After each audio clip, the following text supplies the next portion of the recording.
السلام عليكم يا جماعة. النهاردة هنتكلم عن نوع من أنواع الحب اللي بيخلينا في حالة اسمها النجوى أو المناجاة. والكلمة دي بتيجي من ارتباطها بالإصرار، والإصرار هنا اللي هو بالسين مش بالصاد، ومعناها إن هي related للسر مش للعلانية. يعني حاجة دايما أقصى درجاتها بينك وبين نفسك كده، اللي هي حاجة فيها سر قوي، يعني مش in public، حاجة مش موجودة قدام العامة يعني. عشان كده احنا بنقول انه من أرقى درجات المناجاة هي علاقة المناجاة بين العبد وربه. بس احنا في الحلقات بتاعتنا بنتكلم عن الحب الدنيوي بين الأشخاص وبعضهم، واللي هو عايزين ناخده أساس نقدر نبني عليه علاقات سوية تخلينا دايما بنسعى ناحية تطوير الذات والارتقاء بنفسنا ومعاملاتنا مع الناس اللي حوالينا. طيب، قصة النهاردة اللي هي المناجاة ليها حالة لطيفة وليها حالة تانية مش كده. الحالة الجميلة فيها إن أنت تكون بتناجي حبيبك، يعني بتتكلم معاه وعندك قصة معاه عايشها في خيالك، بس الشخص ده موجود حقيقة وفي بينكم ارتباط. فمثلا أنت الشخص ده بتناجيه حتى وهو مش موجود قدامك في حالتين، وانت مستيقظ وانت صاحي ممكن يبقى فيه بينك وبينه قصة كده في خيالك. بتيجي منين؟ بتيجي من مواقف حصلت بينكوا انتوا الاتنين وانت استمتعت بيها، فبترجع تستدعيها تاني. وخصوصا حتى يا جماعة احنا يعني عقلنا بيلجأ للحتة دي لما بنكون مهمومين من حاجات، فمخنا بيستدعي المواقف الحلوة اللي حصلت بيننا وبين الشخص اللي احنا بنحبه، عشان تخلينا نخرج من حالة الهم اللي احنا فيها. مجرد الفكرة بتاعة الموقف اللي احنا عشناه مع الشخص ده بتخلينا نحس ان احنا مبسوطين، فلا نقعد نفكر فيها شوية كده وتخلينا نخرج من مود الهم او الزعل اللي احنا كنا عايشينه، فنحس ان احنا ارتحنا شوية. وبتحصل كمان مش وانت مستيقظ بقى، بتحصل وانت نايم، اللي هو كمان بنسميه حديث النفس. يعني ممكن تحلم بالشخص ده من كتر ما انت بتفكر فيه ومن كتر ما انت بتحبه، فلما تنام بتحلم بيه كمان، فلما بتصحى بتحس ان انت مبسوط. وعايزة اقول كلمة بتصحى، يعني انت ممكن تصحى وانت مستيقظ وممكن تصحى بعد ما بتنام، اللي هو يعني لو انت كنت قاعد عايش في حالة من اللي هو المناجاة بينك وبين الشخص ده، بتفكر في مواقف حصلت بينكوا وانت صاحي، وبعدين ندهوا عليك في الشغل عشان تقوم تكمل حاجة، انت بتحس ان انت مبسوط ومتشجع وعندك طاقة إيجابية ان انت تقوم تكمل اللي انت كنت بتعمله. ولو كنت نايم وقمت من النوم بعد حالة زي دي، بتقوم برضو مبسوط وحاسس ان انت الله انا وبتروح تحكي له ده انا شفت كذا كذا ومش عارفة ايه. فالموضوع مشجع، والحالة دي بتبقى لطيفة وبتشجعنا وبتدينا طاقة إيجابية إن احنا نبدأ يومنا أو نكمل مواقف في يومنا بتخرجنا كده وبتشيلنا من الهم أو من اللود أو الحمل اللي بنكون شايلينه طول النهار من مسؤولياتنا. طيب إمتى بقى حالة المناجاة بتكون حاجة مرهقة ومحبطة؟ لما بيكون الموضوع خيال في دماغي أنا بس، يعني الشخص اللي أنا بأناجيه بيني وبين نفسي هو مش موجود أصلا، أو موجود وما يعرفش عن شعوري ناحيته.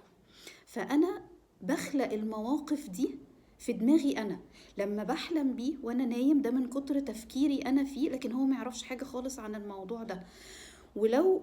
لو بفكر فيه وأنا صاحي، هو أجان نفس الحاجة، هو ما يعرفش حاجة خالص عن الموضوع ده. حتى أنا مش زي بقى الحالة الأولى لما بفوق والفكرة دي بتخلص أو الحالة دي بتخلص بروح أقول له ده أنا شفتك، أنا حسيت بكذا كذا، أو أنا كنت عمالة أفكر في كذا، أو افتكرت موقف كذا كذا حصل بينا. لا، هو أنا أصلا الشخص ده ما يعرفش إن أنا عندي مشاعر ناحيته. فالحالة دي بتخلق لنا شعور بالإحباط كبير جدا، وده بيبقى مؤذي وبيؤدي إلى طاقة سلبية بتهدنا يا جماعة لما بنبدأ بيها يومنا. يعني نكون قايمين من حلم احنا حلمنا بيه بحاجة كويسة مع الشخص ده، حوار كان لطيف مثلا، وبعدين أصحى أكتشف إنه لا، هو الشخص ده مش في حياتي، هو ما يعرفش أصلا حاجة عن مشاعري ناحيته. ونفس الحاجة وأنا صاحي، قعدت عملت داي دريمينج عن حاجات نفسي كتيرة تحصل بيني وبينه ومش عارفة ايه، وبعدين فقت، ندهوا عليا في الشغل برضو ففقت، بس اكتشفت انه الشخص ده مش موجود، ما يعرفش حاجة عن اللي بيدور في دماغي. فببقى محبط اكتر وبقوم بطاقة سلبية مش قادر اكمل بيها المهام بتاعة يومي.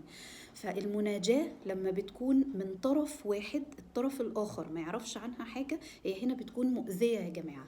طيب، وهو ده اللي انا I meant to talk about النهاردة، كنت عايزة اتكلم عليه عشان نخلص من الموقف ده، وما تكونش حالة الحب دي حالة مؤذية، احنا عايزينها تكون حالة بناءة. فلما بتكون الحالة دي موجودة عندنا، الشخص ده ما يعرفش حاجة عن مشاعرنا ناحيته، احنا عندنا حاجة من اتنين هنا ضروري نعملها. نمبر 1، ان احنا نتيك اور تشانسز ونروح نقوله، نعرفه ان احنا عندنا مشاعر ناحيته. طيب خلينا برضو نتعقل واحنا بنعمل الحركة دي، اللي هي يعني نعمل ايه؟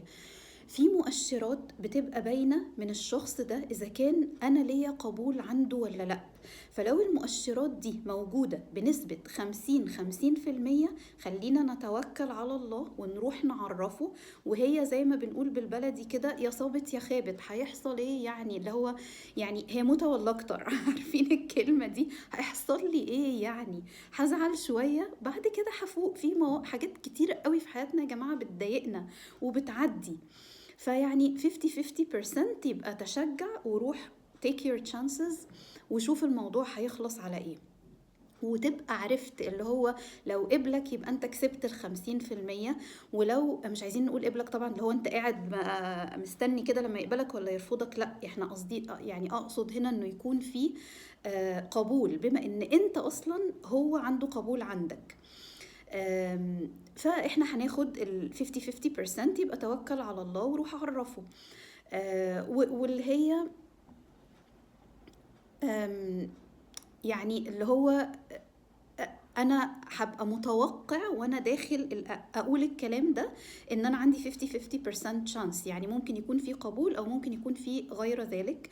فساعتها ههندل الموقفين. في قبول يبقى انا ياي انا حققت حاجة انا كنت عايزة احققها، مفيش قبول يبقى انا هنا حطيت نقطة ومن اول السطر، وافكر في priorities تانية، في أولويات تانية في حياتي، ومفضلش بقى مركز ومهموم مع القصة دي. طيب لو المؤشرات بتقول إن هو قبولي عنده بنسبة 30%، يبقى بليز ما تاخدش الخطوة دي، لأنه نسبة الرفض هنا ممكن تكون 70%، يبقى ما تعرضش نفسك للأذى النفسي هنا.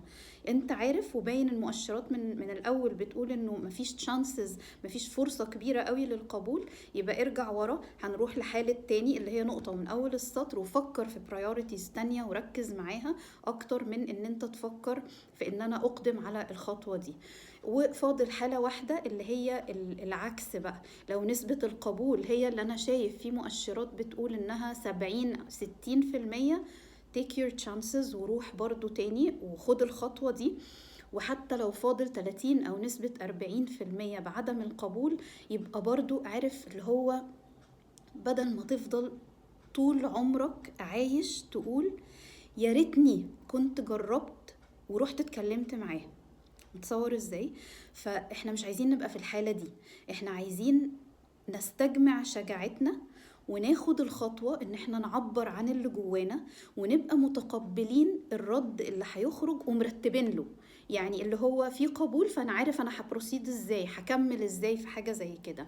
مفيش قبول، يبقى انا حطيت نقطة ومن اول السطر، وهنتبه لأولويات تانية في حياتي وابقى مركز معاها. وهي دي يا جماعة المرحلة، زي ما كنت بقول لكم احنا قدامنا حاجة من اتنين. فحاجة من الأول حاجة اللي هي ان احنا نحسب البرسنتج بتاعت انه اقدم على الخطوة او لا. والتانية ان انا اقرر مع نفسي دلوقتي من غير ما احسب percentages او حاجه، اللي هو لا انا مش عايزه اخد الخطوه دي whatsoever. يعني اللي هو مهما كان انا مش عايزه احسب ولا نسب نجاح ولا نسب اي حاجه، انا عايز اخرج نفسي من الحاله دي، مش عايز اركز مع الشخص ده، انا عايز اركز مع اولويات تانية في حياتي. يبقى انا كل ما تحصل لي فكره ان انا ممكن افكر في الشخص ده، لازم يكون عندي alternative، يعني بديل. لما يجي في بالي الشخص ده اقوم اعمل الحاجة التانية اللي انا قررت انها تعمل لي distraction، يعني تعمل لي الهاء عن ان انا اركز مع الشخص ده. فخلينا نبقى عارفين ان دي حالة من الحب يا جماعة راقية جدا جدا وبناءة قوي، as long as انه الشخص ده فعلا موجود في حياتنا وفي تعامل بيننا وبينه. لو الشخص ده مش موجود والحالة دي احنا عايشينها مع نفسنا اللي هي بنسميها من طرف واحد، لا احنا مش عايزينها تبقى كده، وعايزين نقف مع نفسنا وقفة ناخد فيها قرار عشان نرحم نفسنا من اللحظة اللي بنفوق فيها بعد المناجاة والأذى اللي ممكن تسببه لنا. فخلينا نستمتع بدل ما نخرج منها وقد أصابنا أذى. يعني خلينا نبقى مستمتعين، والحالة اللي بنعيشها من الحب تكون بتبني مستقبلنا بطريقة إيجابية بدل ما تبقى بتعمل عكس كده.